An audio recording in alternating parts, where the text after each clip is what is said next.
The beauty of ugly movement. I laid on the floor as a dark wave of depressive fatigue and heaviness washed over me.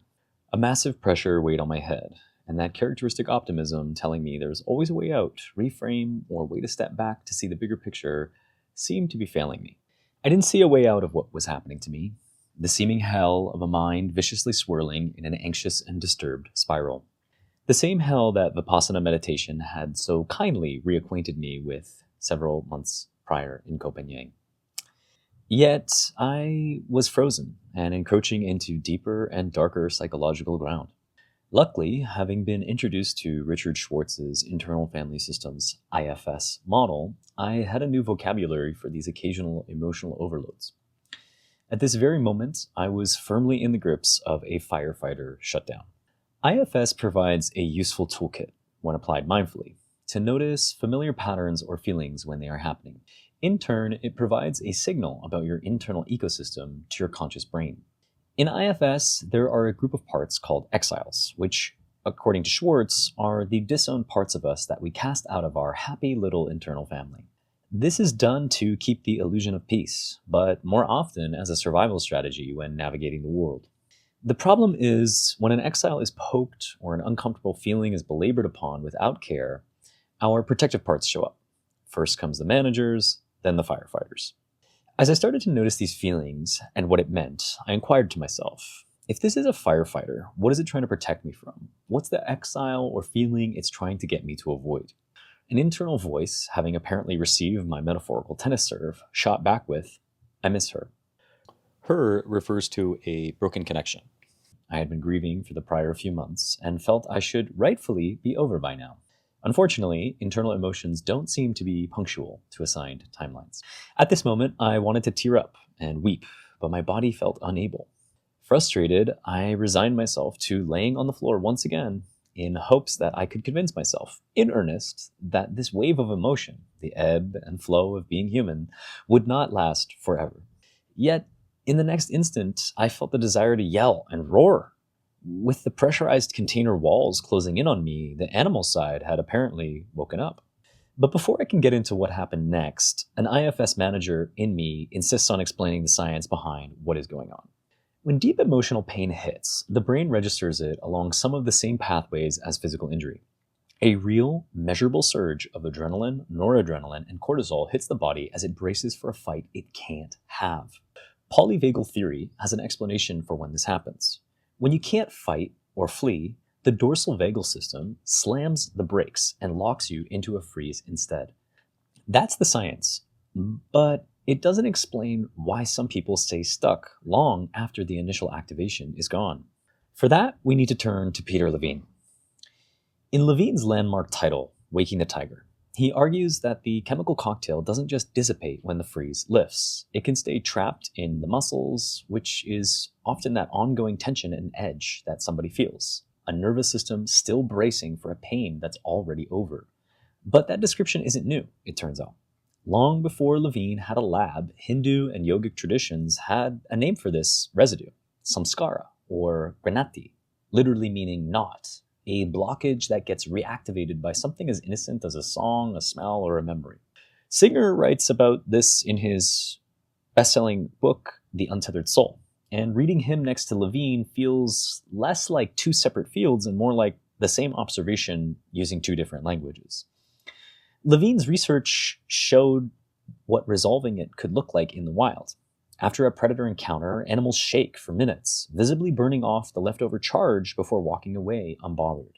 Humans carry the same wiring. We are mammals after all. We're just conditioned out of that shake instinct. And when movement is taken away entirely, the pressure still needs a place to exit.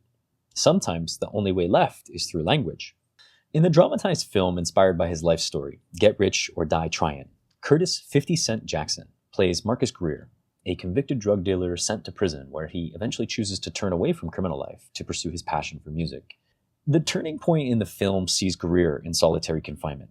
A razor blade is dropped into his cell window as a message, but for Greer, it represents a catalyst towards survival.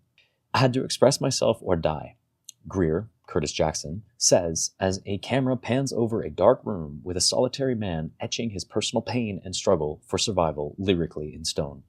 Expression is often miscategorized by head-heavy analytical personalities like me, and in modern culture, it possesses a natural assumption towards audience. We tend to think that expression means giving a beautiful vocabulary to our suffering and to have an intellectual understanding of where it comes from. That by wrapping linguistics around the crying little boy or girl inside, we can then parlay that to a listener, reader, or audience in hopes that it helps us. But expression, at its base, has not always possessed this definition. The English word express traces its etymology to the Latin verb exprimo, which literally translates to press out or squeeze out.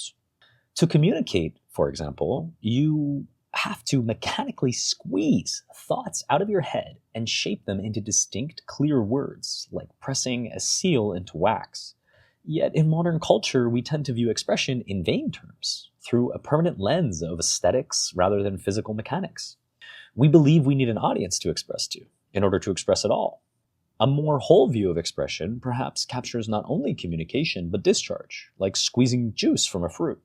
That is, to express oneself is literally an act of squeezing out internal experience, sometimes in a deeply pliable and ugly way.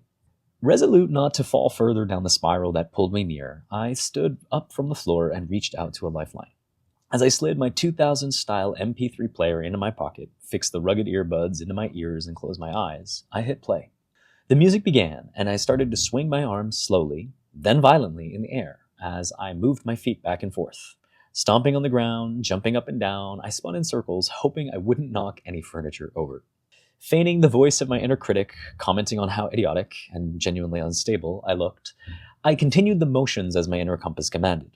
Did I want to move my left foot now? Great. Right arm swings wildly across my body, nearly hitting myself in the face? No problem. Yet, as I engaged in this playful, childish, and deeply ugly practice of intuitive movement, I slowly felt ease begin to wash over me, and a smile form in my face. No words, just sounds, undignified faces, flailing, and uncoordinated movements. A beautiful, chaotic symphony of squeezing out the inner, quiet voice expressed in awkward movements of an exiled part of me which felt dissatisfied with a written statement about its discomfort. Several minutes passed, and after my final hop, turn, and spin, followed by the final kicks of Tommy Vicari's In the Night, I felt myself come back to my present surroundings. I opened my eyes to a familiar view, but with a renewed internal landscape. The heaviness of grief, weighty pressures of expectations, and boxes created by my mind felt lighter. This practice of what science calls somatic discharge is recognized as humanity's oldest form of medicine. Long before modern neuroscience, cultures worldwide used intuitive movement, uncoordinated movement, such as shamanic shaking, rhythmic trance rituals, to process what words failed to touch. Historically, wild flailings, spinning, and guttural noises were viewed as necessary spiritual expulsion, making it a literal cross-cultural exorcism of pain. It is the body's raw, primal, and evolutionary intelligence executing motor patterns necessary to excavate stress and keep you functioning. And it is beautiful in a very, very ugly way. Allowing one's body to take over the floor, you step directly into a timeless, historic lineage of somatic-based healing. Yet this surrender to a peculiar method of self-regulation is often frowned upon outside of sanctioned events, despite its efficacy growing in therapy methodologies over the years. This slow private release, however, I'd experienced already collectively months earlier, just in a room full of strangers. The Sunday afternoon humidity of the Koh Phangan jungle was unbearable. I trekked step by step up the near vertical path, adorning my 500 baht flip-flops and now soaking in Path to Enlightenment t-shirt and shorts. The path ahead of me looked more like a death wish than a road, but many seemed to scooter their way up in one piece. Happy to have summited the death road, I heard a familiar sound of the 909 kick drum held in the distance, along with a view of a massive pyramid erected within the trees of Pyramid Yoga's yoga center. The atmosphere of Pyramid's weekly Sunday ecstatic dance held strong, alongside my anticipation. A ceremonial cacao in hand, amongst a burgeoning collective of tuned-in folks, the reverberation of a driving four-on-the-floor rhythm beckoned me to the dance floor. Ecstatic dance is a free-form movement practice where people dance without choreography, steps, or a partner, just pure response to music and their own body, without talking, substance use, or, thank God, mobile phones. The modern ecstatic dance scene is often associated with cities like San Francisco and held typically with a spiritual or cathartic intent, a way to process emotion, get into a trance like or meditative state, or just to get out of your damn head and into your body. People spin, roll, or perform playful dance improv games with one another, with eyes, smiles, and open glances passed around the room. Together, whether they realize it or not, they stack a further element to their common humanity: co-regulation. Co-regulation is when nervous systems sync up through shared rhythm. For example, heartbeat, breath, arousal level, in training to those around them.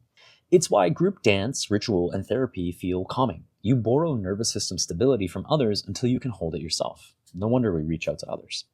As the hours passed and the DJ signaled the crescendo to this musical movement, sweat-covered bodies from many places with different colors, physical attributes, and faces throttled into a descent.